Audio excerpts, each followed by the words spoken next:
Oh, good afternoon, good evening, good morning, wherever you are on YouTube and Streamyard in particular. Um, as usual, I would appreciate if you give me the heads up. Uh, it's always good to know that you're being seen and heard. So please let me know if you can see and hear me.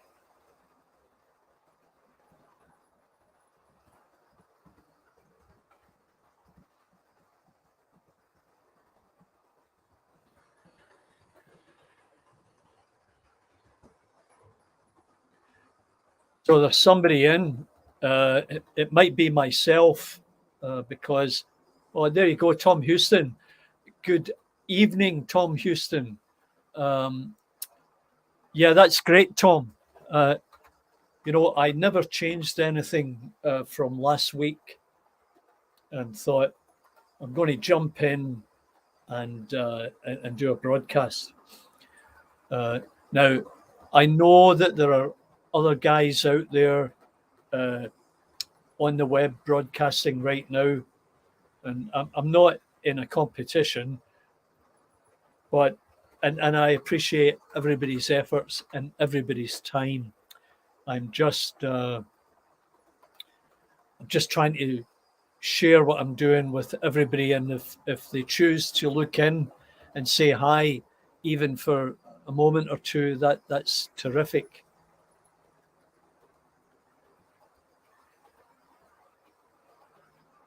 So I've got that class 29 pulling that rake of siphons. And the one thing you would notice about the siphons is that there's no graffiti on it. Anfield Road. Good evening, Lee. Uh, very good of you to take the time to drop in, and you too, New Junction. Uh, I'm flattered, and you've got a much bigger, better layout than I have, uh, and you have a whole different audience. So, therefore, I really appreciate the time that you're taking to jump in here, because, as I said, there's lots of competition out there. So, I'm going to let you into a little secret. Um, you may have seen the post I made about the graffiti. Well, as I've said before, in model railways, as in the movies and TV, it's all smoke and glass. And I was thinking about what can I do to liven up the show and do something a little bit different. I decided that I was going to do some graffiti. So, in order to do graffiti, uh, you've got to have the right stuff. Uh, you've got to know how to do graffiti. You've got to have paint that will go on, and you got to know how to do that very attractive graffiti style that really stands out. And it just so happens that I'm not bad at art, and if you're interested, if you go to Instagram, you'll see my art under Charlie McGowan 1104. Now there's trains, planes, and automobiles on there, and in fact, I did the artwork for uh, Galgorm Hall for Paul's YouTube. I did a couple of bits for him, and in the opening scene, the opening credit type thing, he was quite happy with that. So I thought, okay, I'll do some graffiti. So how do you do graffiti? Well, you have a look at what graffiti artists do and what the application is. Um, they're Yoinker, good evening, Yoinker. And GWR Buckley, good evening. Thanks for dropping by. We're just talking about graffiti. So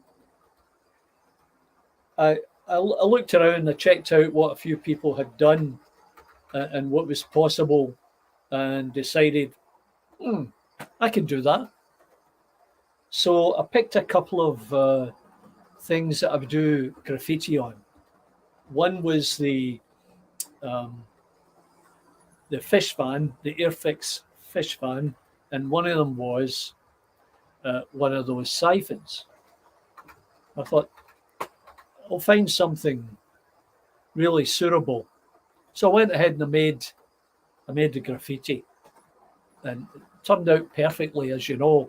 And in fact, some of you commented that, wow, that graffiti really makes it look real. I was very flattered by that, like really flattered. Now,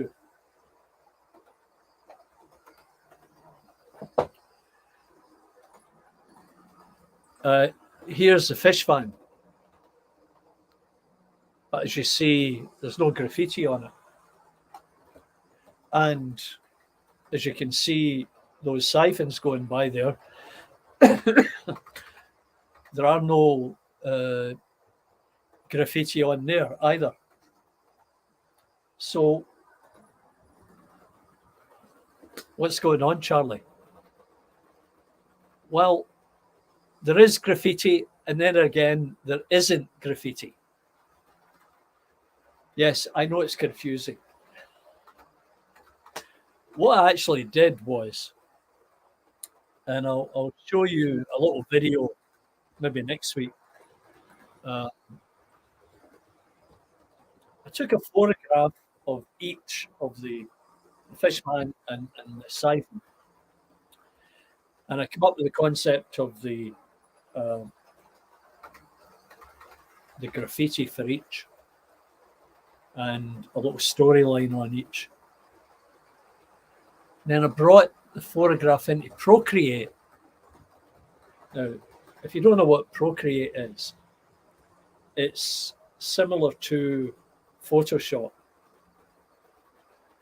So I brought the photograph in. I added another layer on top of the photograph so I can see the photograph. And then I painted the graffiti on the other layer, right on top of the photograph. And then I posted the photograph, and it looks as if there's actually graffiti on the fish van and on the siphon. A little bit of cinematography magic, and that way. Well, no, Tom,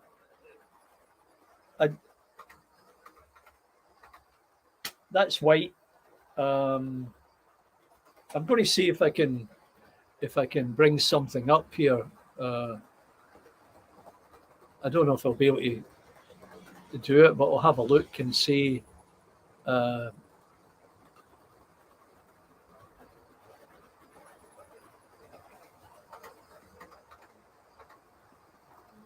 Just have to find it. Bear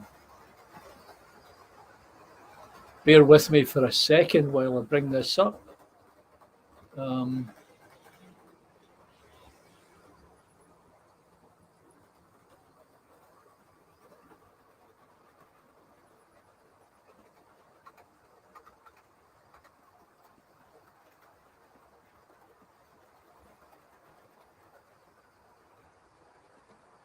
Yeah, it's not really cooperating at the moment. Yeah, but yeah, white graffiti and white paint on a white van. Basically, that's what it is. Like it's hidden. Yeah, you're right, Lee. Graffiti is easy to do. Anybody can do graffiti. There's no black magic to it. I just did it as an exercise so that people can see how good some stuff does look when you've got graffiti on it. But in my case, I didn't do it on the physical item. I did it in Procreate, which is a different a different environment. That's all it is. I'm going to try and find this again if I can.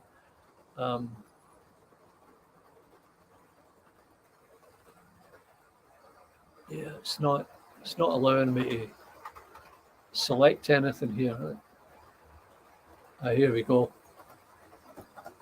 It's coming up in a second.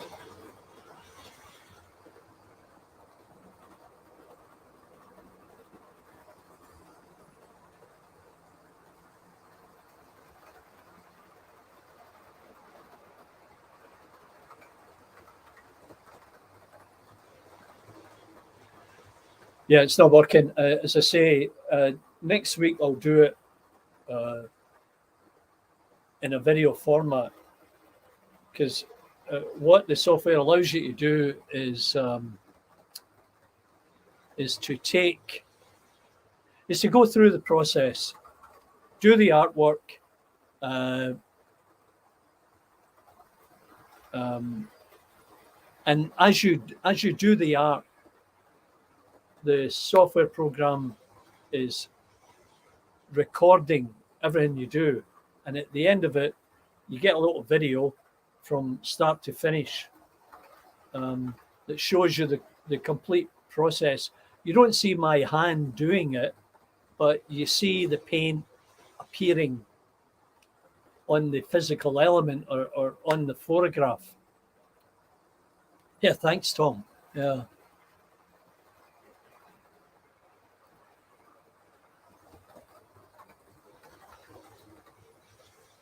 A bit like weathering.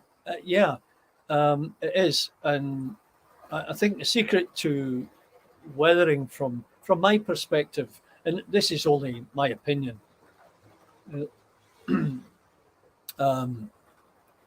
I would use the pastel crayons and brush them on or rub them on, and then seal it.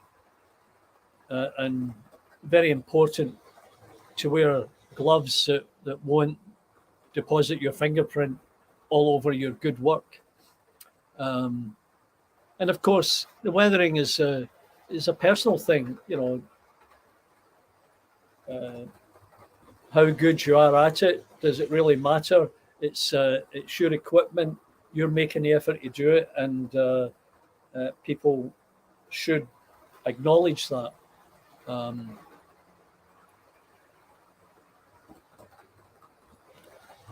Yeah, there's Lee. Lee's an expert at a lot of stuff that I've seen recently. I know he spends a lot of time on building different things for his layout, and that's great. And certainly it generates dialogue with everybody else. Oh, Tom, you're very, very good at other things, as we know. You can't be great or good at everything. I just find that I'm interested in so many things that I try to learn a bit about everything, so I can at least have some dialogue with people that know more about it than I do, like yourself, and then build up some kind of better understanding or repertoire on the subject matter at that point in time. All the stuff you see around here was... I'm just going to go solo with this one. All the stuff you see around here, I built by hook or by crook. I tried my hand, and things didn't always work out right away. Some of them did. I'm going to get this little Strathclyde Lima 2-car DMU out there is my new prized possession.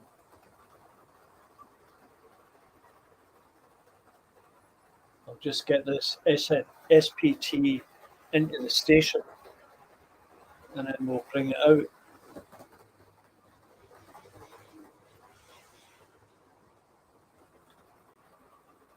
There you go. Just need to change up.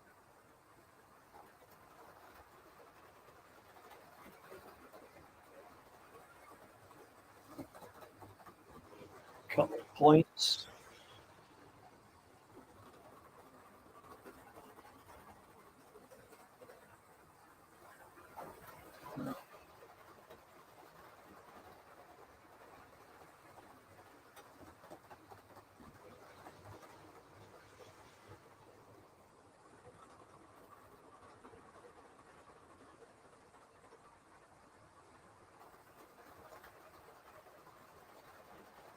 Well, I'm going to bring that parcel train in for a minute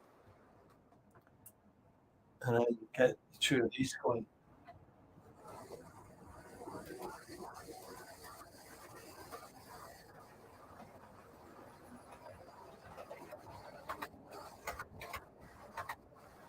Well, I think first I'm going to bring this one around.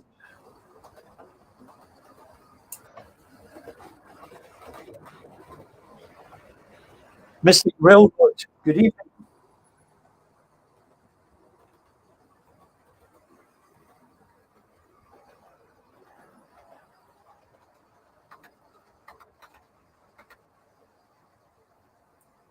Okay, so let's just get that.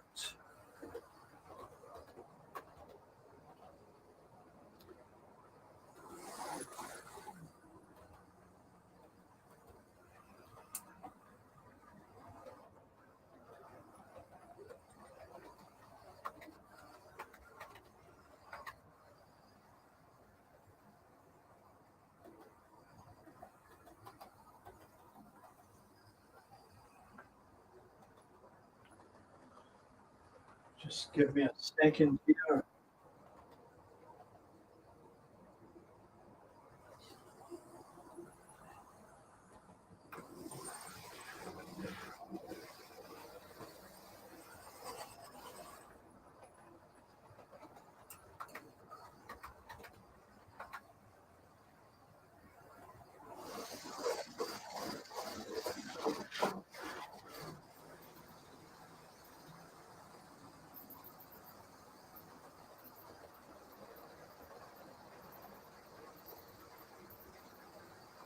Well, there you go now.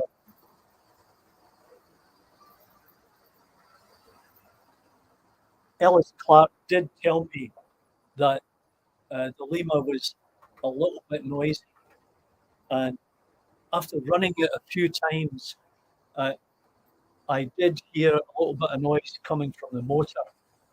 It probably just needs a clean. It's ever so slight. Oh.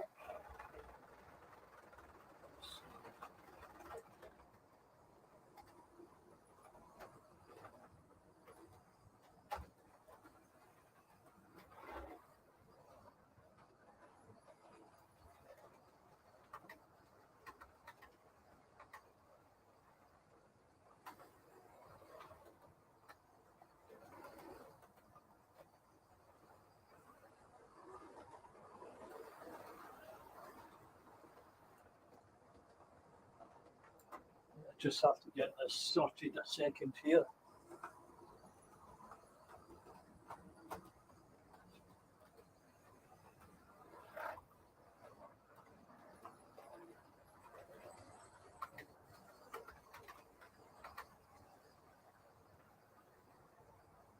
Of course, the Lima's got those little couplings that are different from everything else.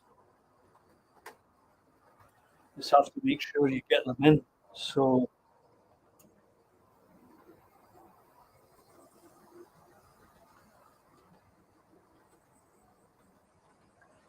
yeah, so everything's going good now. It's just like Glasgow around here at this point in time. Yeah, it runs really smooth. There's Lee. He's got a live Sunday at the workbench with open panel at 5. So what are you doing then, Lee? What are you building?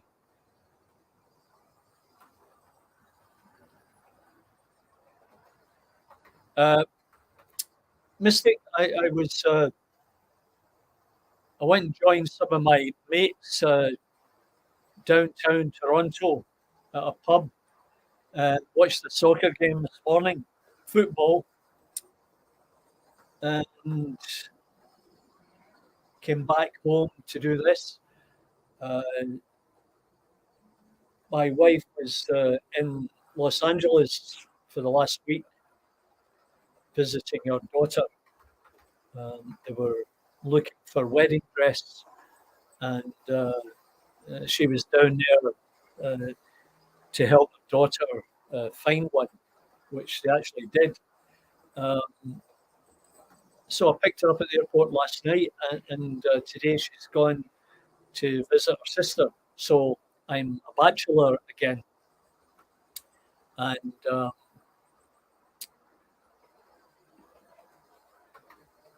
yeah, and then this evening uh, there's a car show on. So I'm going to the car show because um, uh, there's a few hundred cars going to be there, right? And I'm going to go and try and do some sketches. It's always quite challenging to do sketches live when there's lots and lots of people around because everyone likes to look over your shoulder and say, "Oh, that's how did you do that?" and so on and so forth. But it's quite enjoyable. Clive Cobalt, how are you today? Yeah, I know you're out. You get out a few days ago, I think, and that's great. I hope you're recovering well.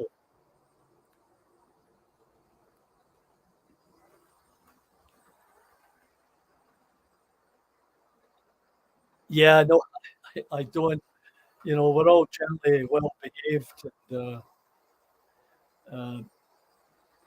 but there's a car club here called Fat Farm Cars. It's PHATT.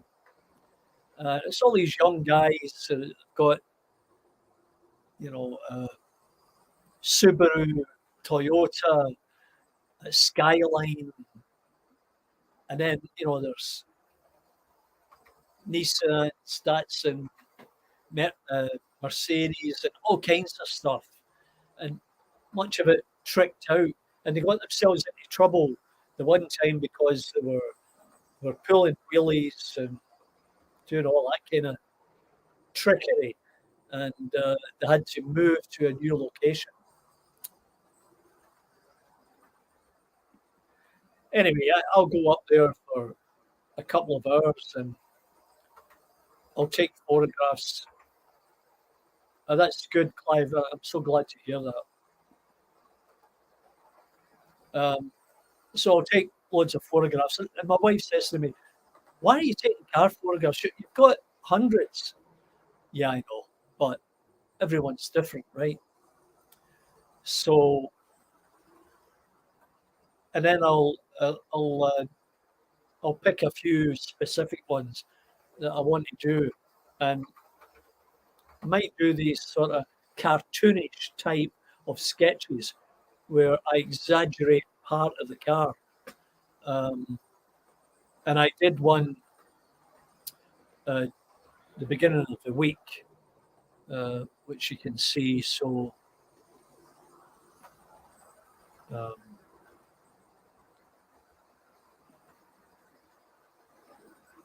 yeah, Shutterbug. Yeah, yeah, that's true. Well, actually, Mystic, you know, because our daughter lives in LA and we go down to California for the winter, I get to go to all these car shows down there in January, February type thing. in March, and also the other daughter lives in Florida, so the same thing happens there. So, and of course, while I'm visiting all these places, I go and search out trains wherever I can, whether it's a museum or an actual train. And I've recorded them on the YouTube channel, and you can find them if you were so inclined. From California, there's the Amtrak surfliner that goes down the coast there from LA to San Diego. We've done that a few times. And then there's a train that goes from New York City to Miami, but it stops in Tampa and a few other places further north. And did a video about that, and then different museums that I've come across in my travels. Now, I've done a few sketches of locos. Locos are equally, if not more, challenging because with a car you can get away with a lot as long as you get the perspective right and your wheels aren't looking awful. People go, "Oh yeah, that's a Mercedes or that's a Citroen or whatever." When it comes to trains, we all know each other, and the critical eye that many of us have, or many of them out there have, and but there again, it's all about smoke and mirrors. If you check out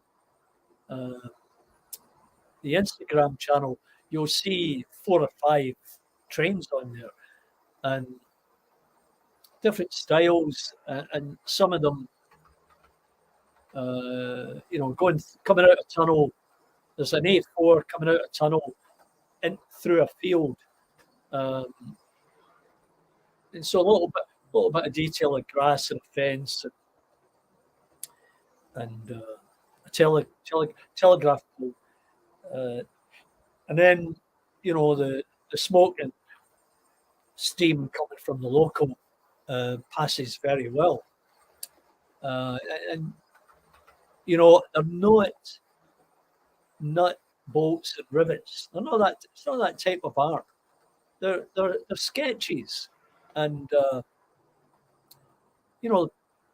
people who know what they are recognize them and say, "Oh, that's great. Well, thanks very much. Really appreciate that." Right. So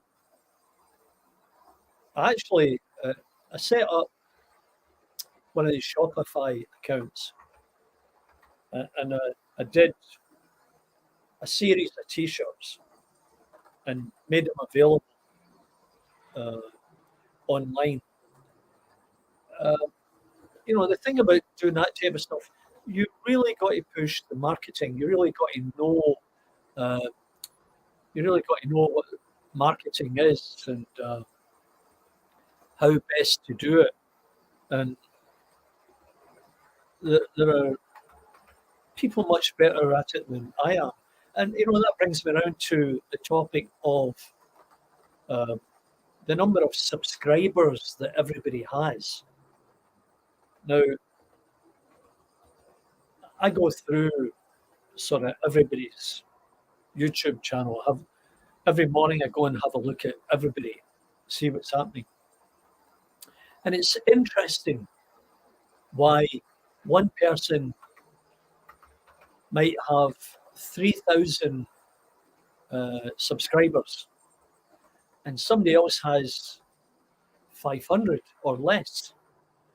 And I know I call people's channels out, and I know that on some of the other YouTube channels, the moderators are putting up everybody else's channel on there, and I always try and jump in and subscribe to these people. And I was on watching Barnabas Junction, and there was somebody there with 200 or so subscribers. And I went and had a look at it and said, this channel deserves, a sub from me and everybody else. But I don't think it's all about the subs. Different people have a different approach to their YouTube broadcasts, how they present it, their opening segments, what the whole scene is, content, the genre, whatever you want to call it, and everybody's got their own idea of what it's all about and what is being shown. So there's much more to it than that. And I'll tell you the reason I say this. On the way back from the airport last night, my wife said to me, "Oh, Kristen and I had a look at. We did a search for your channel, and what have we got here? My brother and I both have channels that we talk about the YouTube algorithm all the time in regards to channel growth." Okay, so Mystic, listen to this. So my daughter searched for my channel. She didn't search for Partickhill Station. She searched for British model trains. And she said I never showed up. There were all kinds of people there, but I wasn't there. And she passed on the message to me, "Oh, Dad, you can't be using the right tags." And I think, well, I use lots of tags, and I look at other people's tags, and I think I have it all covered. But when I looked further, I didn't have British model trains. I had British model railways, my model railway layout, model railroad, that type of stuff. And so I would show up probably in that type of search.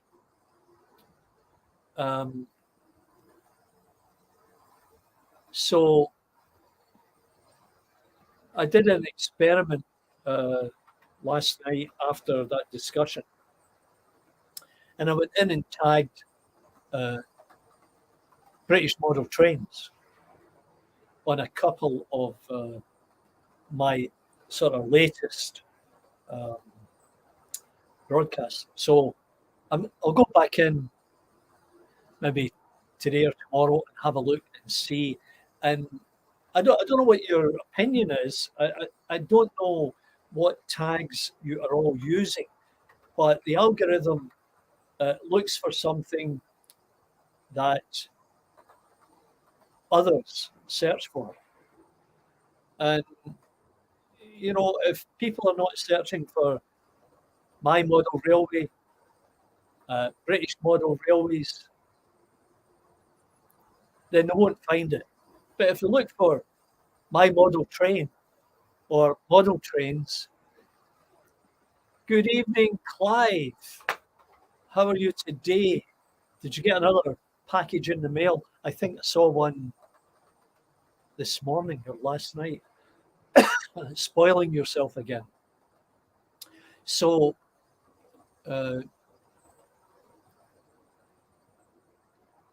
you need to change. I think you mean you need to change your titles all the time. Well, that's a fair point. But when you go into some of these shows like vidIQ, now vidIQ will provide you with lots of information, but you have to work through it all and figure out what it is they're trying to tell you.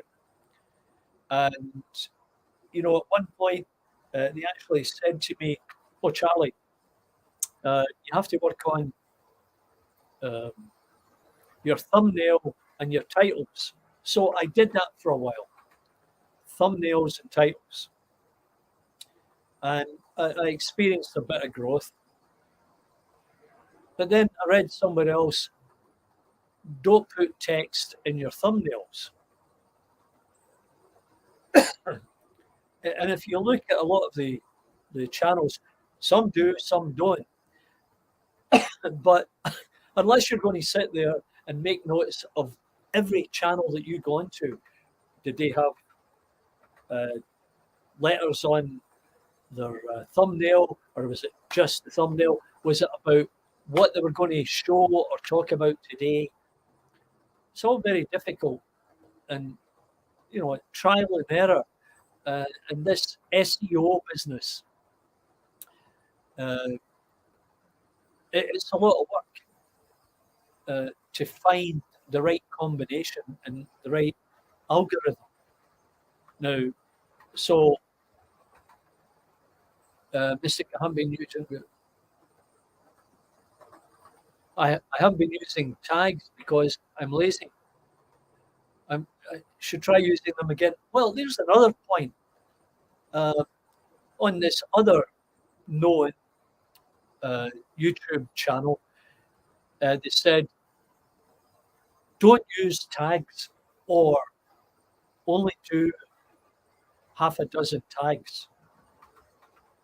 So don't do tags, only do a couple of tags, do lots of tags, don't put text in your thumbnail. Your thumbnail should be about what you're going to show or talk about. Yeah, you decide.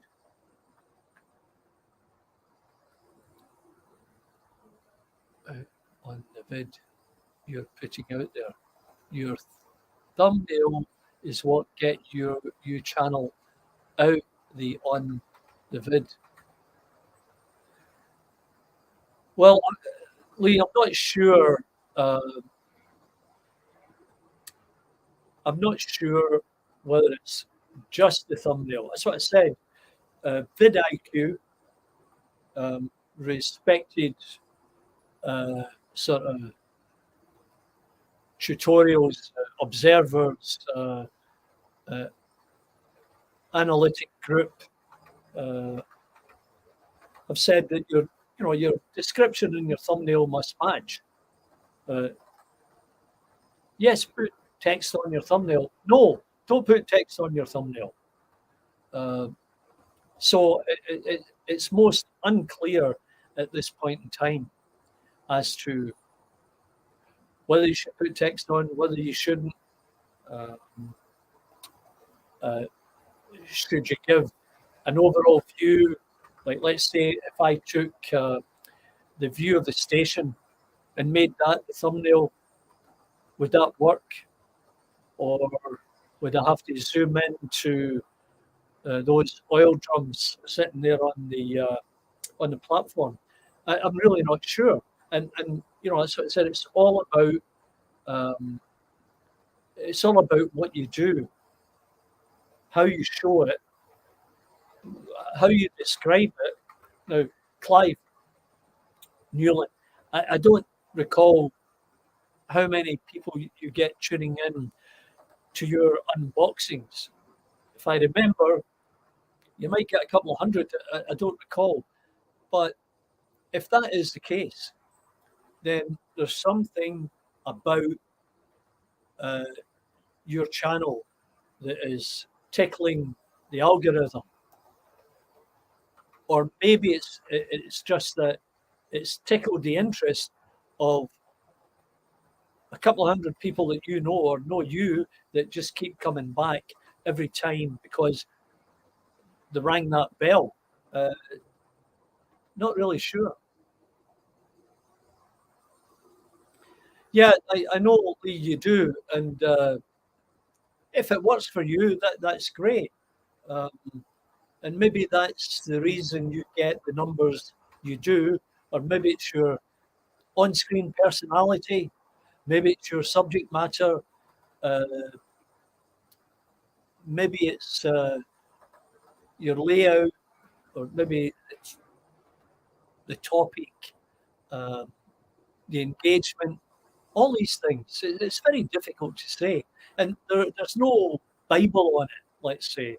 And there's not one person that can say, okay, Mulan,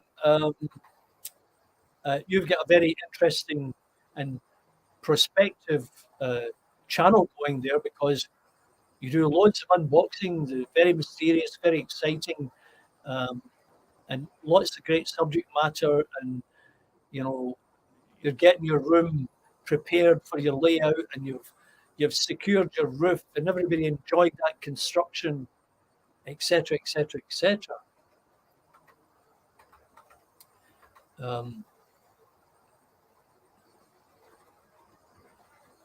Maybe I forgot to add tags to mine. Well, you know, Tom, it's entirely possible. Uh, if people don't see you, if you don't come up in the search now, when you get to YouTube and you look at the search table, and if you type in model railways, you'll get a slew of sites showing up, and many of them, or some of them, may be some of us who put our own channels up there, and you have looked at them, and it's entirely possible that the algorithm has brought them up to show you what's going on now. Now, if you put tags on your channel, Tom's Electric Show, or everything electronic for model trains, that type of stuff, you might be surprised at what comes up.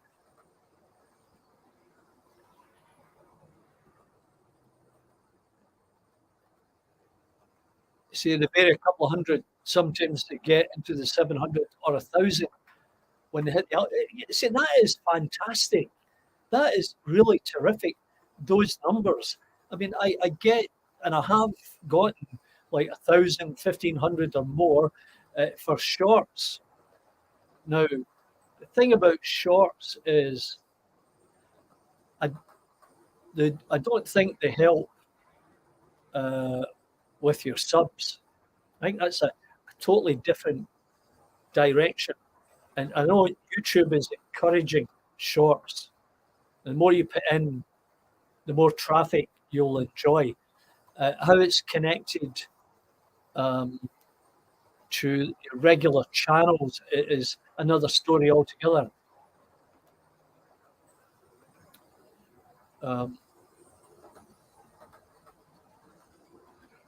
I often forget to do tags in the video page when you upload a video to YouTube. Yeah, but Clive, it might, in your case, that might not matter because you've got all these subs coming in, and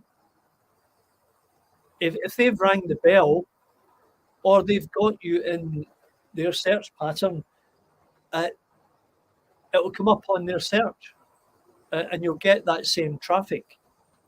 The thing is, trying to enhance it is the big challenge. You just got to try and find that key. And as I say,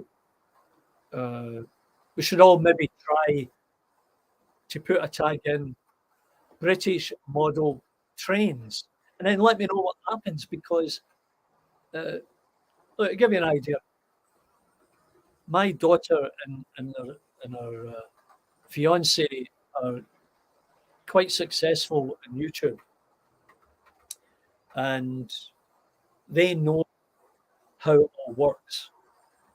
And if she says to me, "Dad, you're not doing this right. You're missing out on this. You should do this," I know she's right,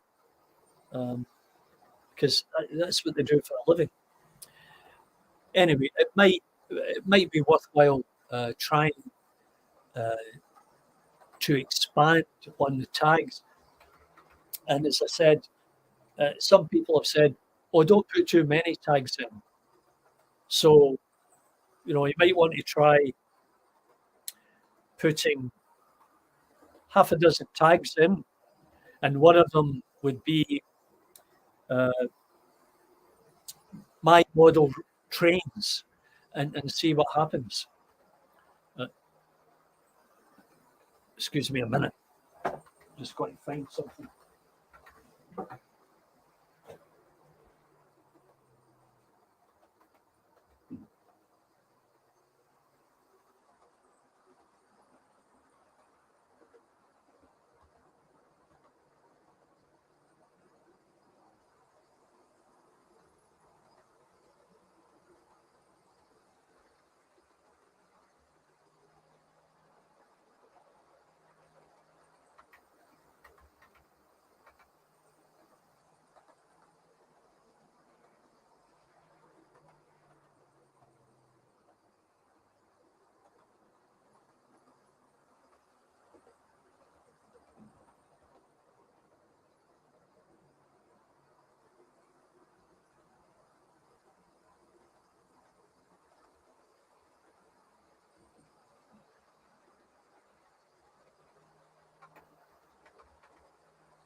Yeah, sorry.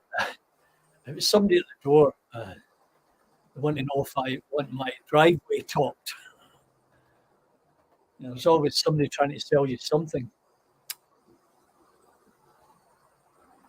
So, yeah, we should all try that. Just as an experiment, a collective experiment. This way, it will help each other. Uh, and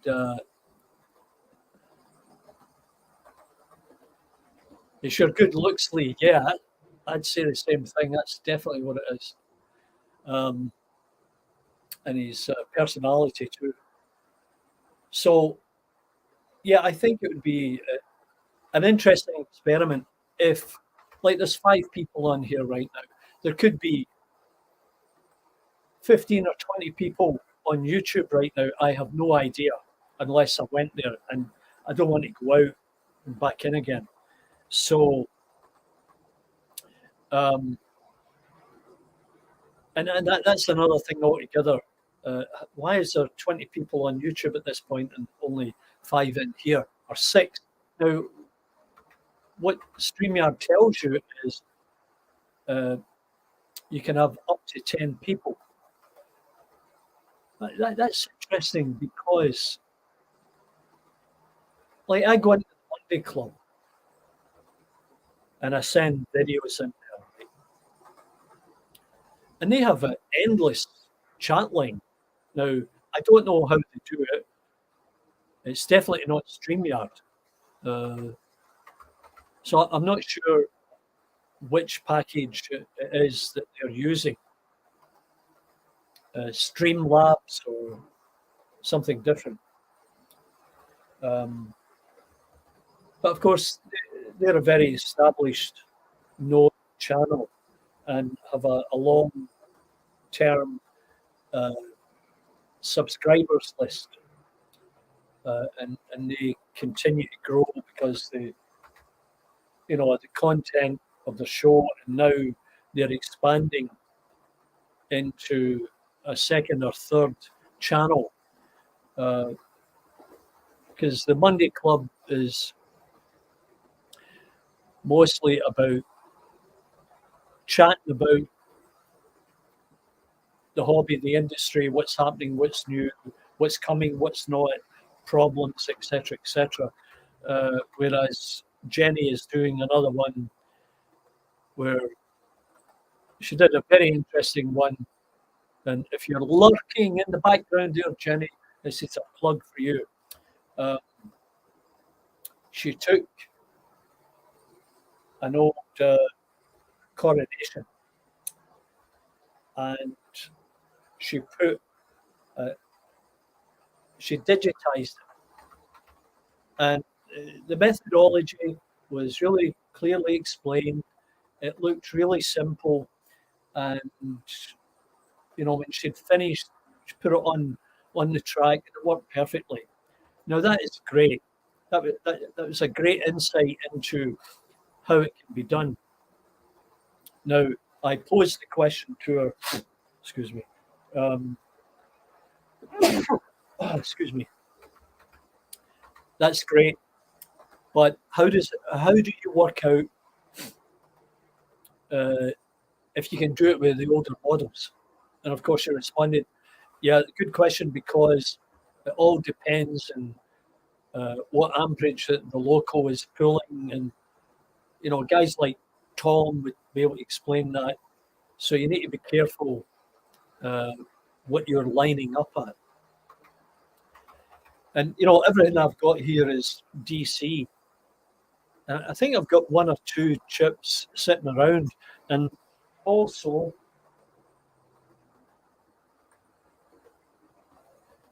I've got one of these. A number of years ago, they were on sale for a giveaway price at Hattons. So I bought one, and they had chips on sale, and I bought one of those, one, maybe two. And I never did anything with it. So, time went on, and I was traveling with work, and life was busy, and I never get around to doing anything about it. And, I've often considered, okay, maybe what I should do here is just take one line and dedicate it to DC, because I've got, let's say, one chip that I could put in one locomotive, and would that be worthwhile? It would be a different experiment and add something different to the layout, but if I just have a look around, I would just have to, and I think Tom Hewson will probably correct me here if I'm wrong. The fact that my upline and downline don't cross over, I think it's entirely possible just to take one of these lines and make it DCC. Or I believe you can put some kind of toggle in to switch from one to the other.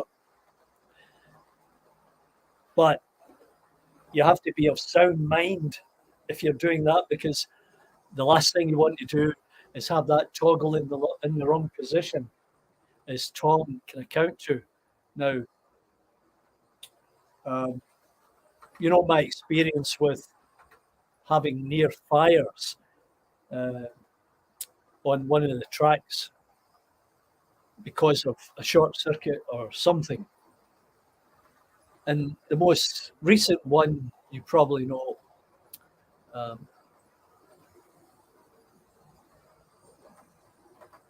I used the Lay's DCC chips, 12 pound. I'd rather fry a 12-pound chip than a 20-pound chip. Yeah.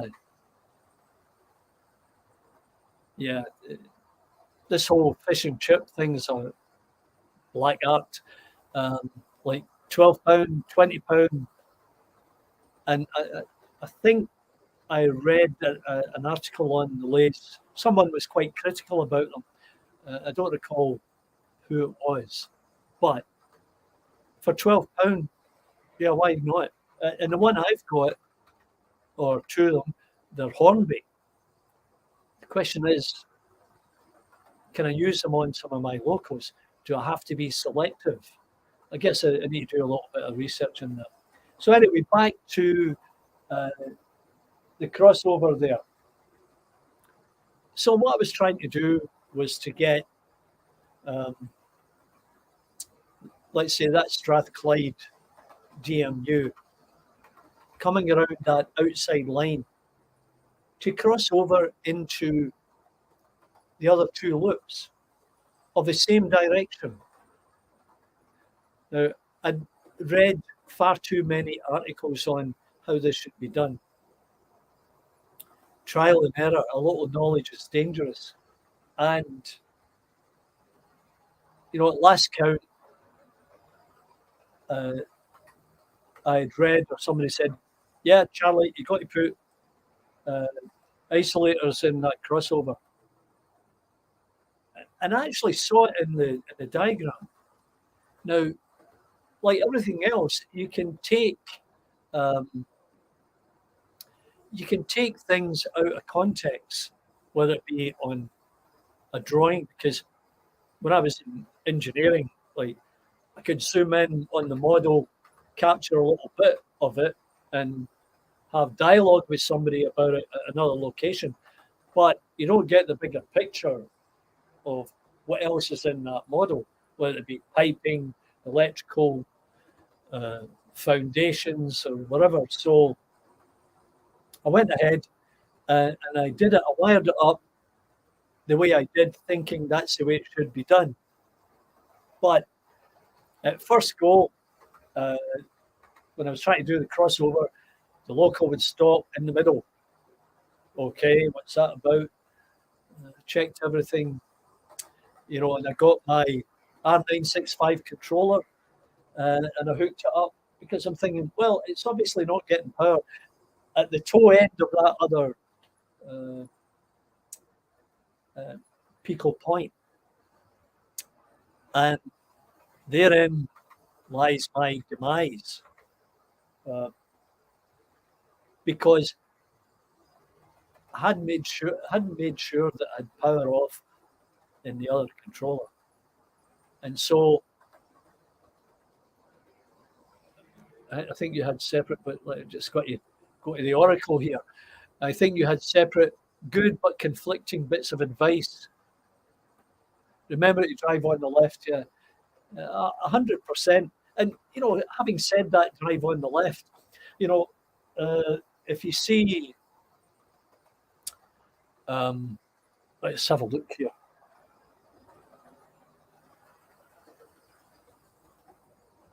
Now you notice the bridge, and you know the direction of the traffic. Well, when I first put that together, and I'll give you, there's a look at the points. Everything's working great now, all thanks to Tom Houston. And it's doing exactly what I've been trying to do for the longest time. So, back to the traffic. So I must have moved the bridge or whatever, and I put the bus and the car back on. And then some eagle eye said to me, oh yeah, Glasgow, Charlie.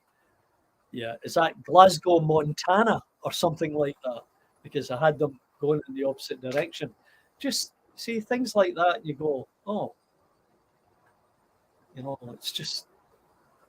Anyway, so back to the points. Once Tom explained it, I got it. And also, triple valve 62. I'd like to thank Richard because he helped me get the toggle working on this loop here. And then that sort of furthered the discussion with Tom regarding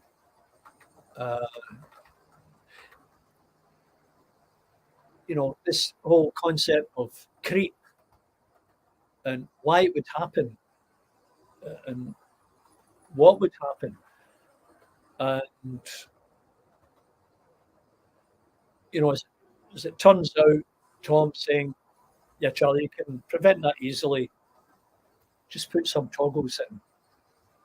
Now, that sounds great if you know what you're talking about. But what I did with the help of Triple Valve 62, and I hope you're watching, I was able to bring a loco round on one of these loops and stop it before it got anywhere near the point, just by isolating the track. So Tom said, just do the same thing on the others, and then you won't have that problem. So that's my next exercise. Will be that. And then another exercise after that. Well, I've got a couple of exercises I need to go through. And it's all about getting focused, taking the time to do it, prioritizing, make sure you got everything you need.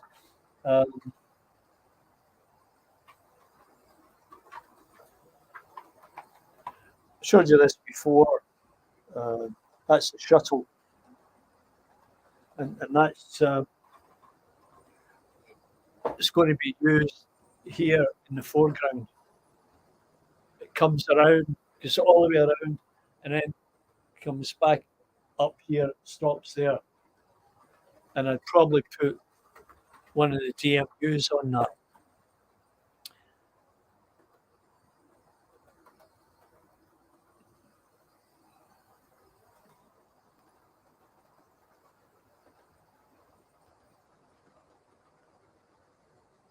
Yep. Oh, very true. So, yeah, that's the other one. And it should be simple enough because I've already, I'll show you. So I've already put wires here that come down under the table, and then I have to get them back over here to this unit. I've cut the rail here, and I've cut it over there. But there's a couple of wires that have to run in there, and that should look after it. And there's the toggle. So there's another thing I have to do. I've got to get some kind of a board here, so that I can mount the toggles and the controllers. And talking about the controllers, this is the other R965, the one that I haven't installed yet, and there is a ZD2 diode in there. Well, I already checked it out with my meter, and it's between 0.5 and 0.6, and from what I understand, that's okay, and I should be able to get a diode the exact same and drop it into the place where I'd burnt out the one and then test it, and all being well, it should work. Now, onto technology and how technology can help advance your productions. If I can get it out of this box.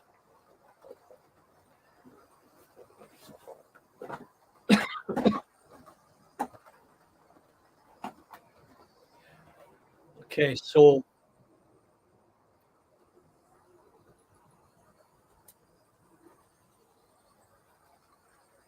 Stream Deck. Now that's the cute little unit. Now the story behind this was I'd watch other people doing other things, not just model trains, but they were able to jump back and forth between their cameras and their laptop or computer, just at a press of a button, which alleviates the issue of, okay, I need to go in here and turn that off and then turn this on. So I bought it, and it was over $100, but it was on sale, and I think it was on sale because there was a newer, updated one coming out, and this is the smallest of the range.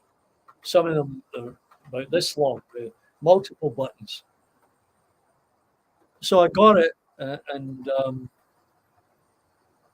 just couldn't figure out how to get it to work with this. And I thought, I bought it from Amazon. I'll just send it back, get my money back. Amazon are very good that way. So I did that. I called them up first and said, look, I want to return this. And generally what they'll do is, if you've not experienced this, I want to return this. Well, why is that, sir? You explain. They said, okay, we'll send you a new address, stick it on an envelope or on the box, and just drop it at the post office. And that's how it works. It works really well. Anyway, and I said, well, yeah, I'd like to return this. Well, it's okay, sir. No, I don't return it. We'll give you a full refund. I said, what do you mean? Well, you don't need to return it. Oh, but no, I have to return it because in all good faith, I bought it from you and I'm not happy. I just want to return it and get my money back. Well, it turns out because of excuse me, security reasons, and the fact that this was made in Taiwan, the manufacturer will not accept returns. So the instructions from the manufacturer is, if the customer wants to return it, just say, no, don't worry about it, keep it, and we'll give them a full refund. So that's exactly what happened. It's still in the box. I haven't got it out to hook it up yet.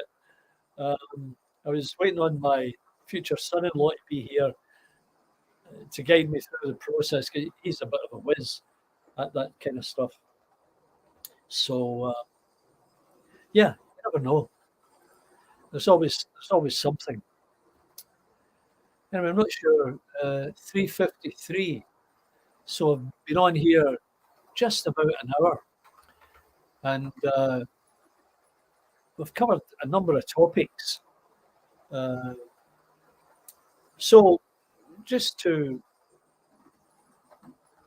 go over things one more time, with respect to YouTube and the tagging, I ask you all to do a couple of things. Go into the last couple of videos that you produced and add the tag "My Model Train." At the top in your description, just do hashtag "My Model Train," and then put in the description of what it is your YouTube video is going to be about, and we'll see what happens to the algorithm if a number of us start doing that. The algorithm might notice that within this group of enthusiasts, they're all using that tag,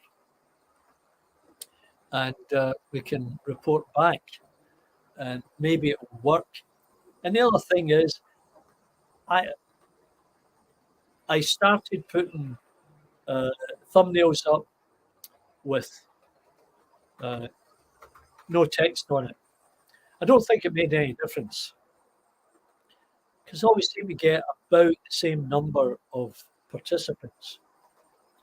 And the problem is, even in the Monday Club, they're always reminding everybody to give a big thumbs up. I think the problem for many people is, well, it's not that they don't want to give you the big thumbs up. They might certainly give you the big thumbs up, but they can't get to it because, in my case, I watch it on the big screen TV, and I use my phone to put text in the chat. And when you do that, you don't see the big thumb and the bell and whatever else, the subscribe button. You don't see that, and therefore you might not participate. Now, the other thing is, some people might think, oh, if I press that big thumb up, they've got me. They know all my secrets. But of course, we know that's not true. It's just that your interest in model trains, model railways, whatever it is, cars, art, it is being shared with other people who like to do that or would like to see it. No, Tom, I use that tag, my model railway. But what my daughter says, the search that she was on was my model train or my model trains, plural. Now, that's the other thing. You can do that experiment. After this is over, you get some time at another date, whenever. Just go into YouTube, open up YouTube and do a search for my model trains and see what comes up. Close it down, do another search, my model railway, and see what comes up. It's highly likely that it will be two separate groups.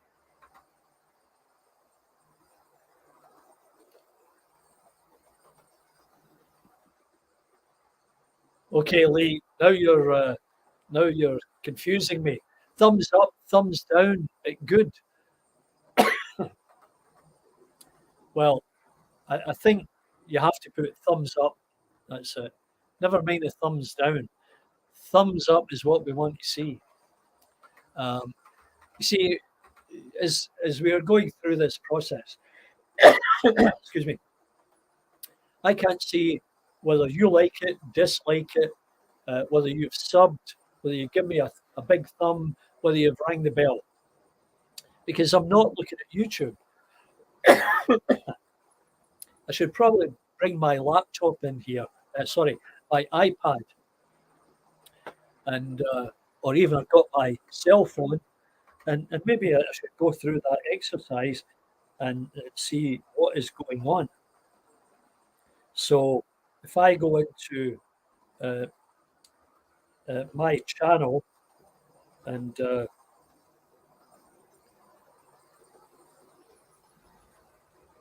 there are 3 watching.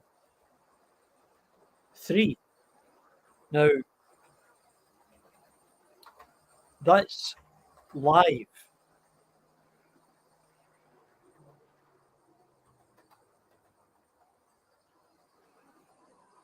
Well, including myself, there's 4. But I would say that one reason might be is, Lee, you might be going on this evening. Alan in the Loft is probably on right now, and a host of others.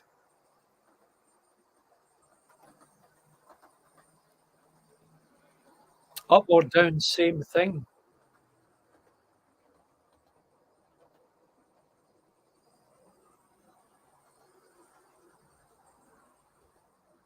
I don't know what you mean by that, Tom.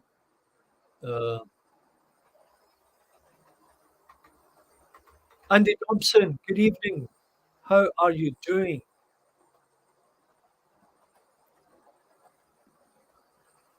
So,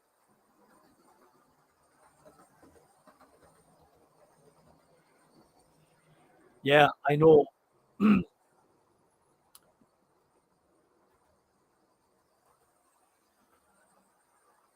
Yeah, yeah, it's an interaction. Yeah, exactly. Um, yeah, Mystic, it is very busy. I used to, I did it earlier because I thought there was a time slot there where there weren't too many on, but it's becoming, for obvious reasons, a popular time. Um, I might even try start doing it earlier.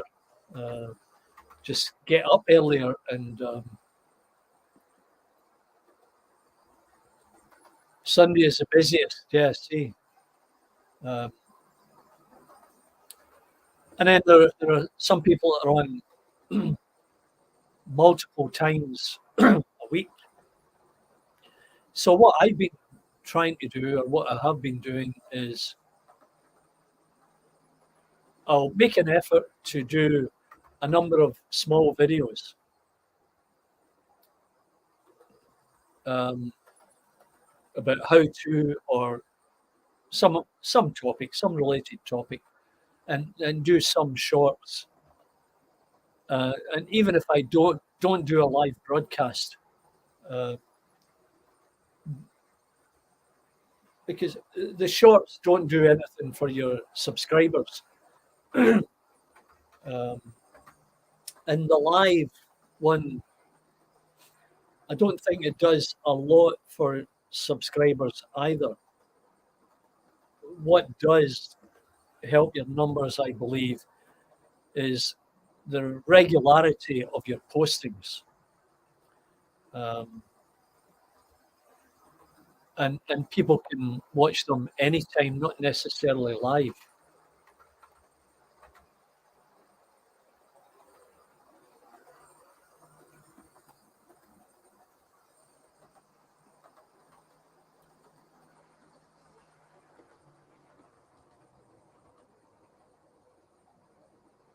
YouTube is a TV go live whenever you want. The lost YouTube for use all.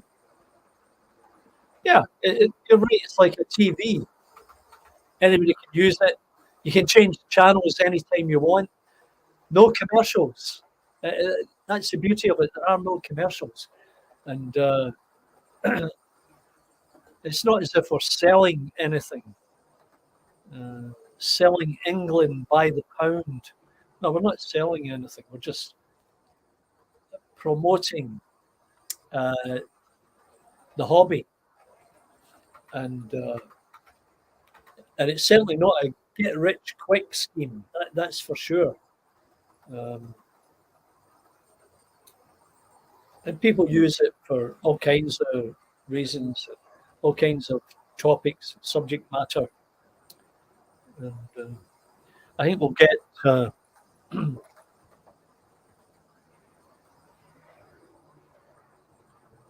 try and get this around and get it in. Bring something else out.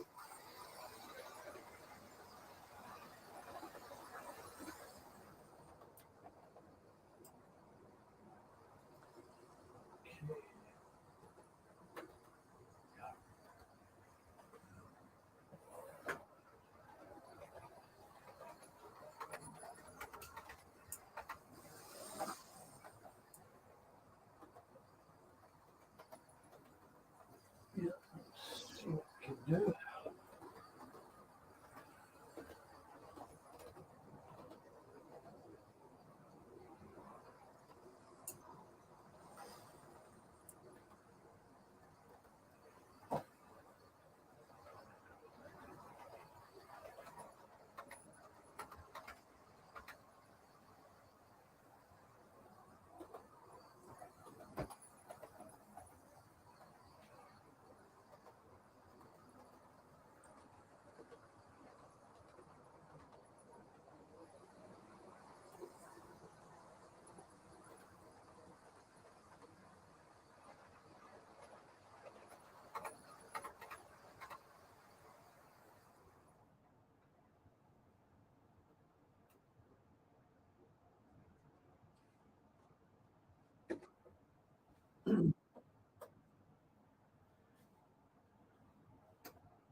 So the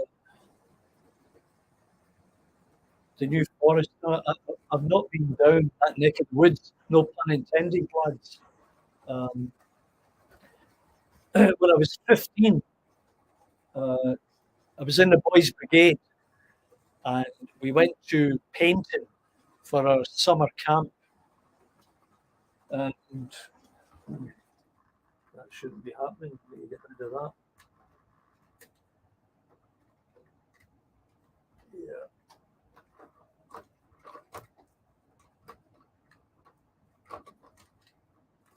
So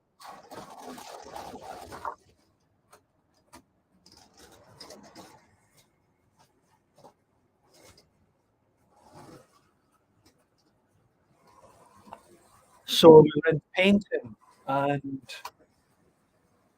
we were located in a farmer's field. And across from us, oh, doesn't like that.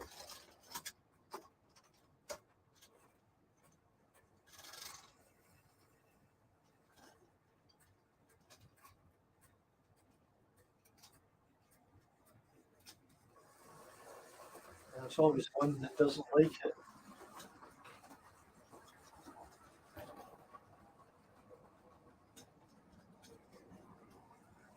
Yeah, that one doesn't like it.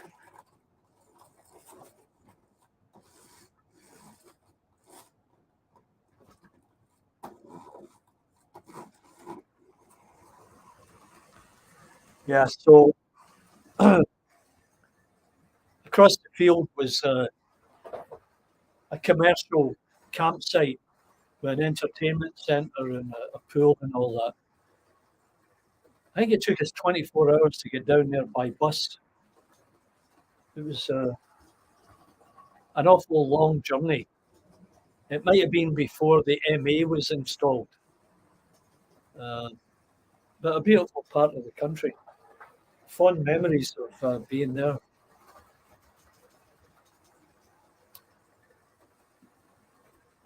Okay, Mystic, we'll see you later. And so, we're getting along there, been on a while, and it's around 22 minutes.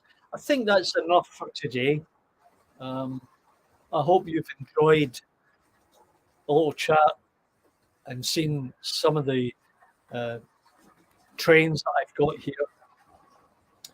And, we'll catch you next time when we hope to have a few other developments.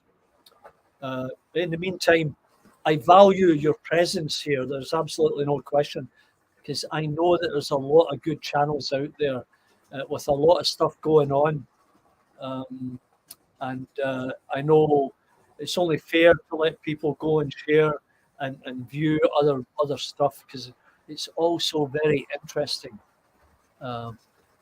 Yeah, remember, give me the big thumbs up. You know how it works. And tweak that algorithm with the stuff that we've talked about. And we'll catch you all later as we'll just watch these trains go by. And we'll see you next time.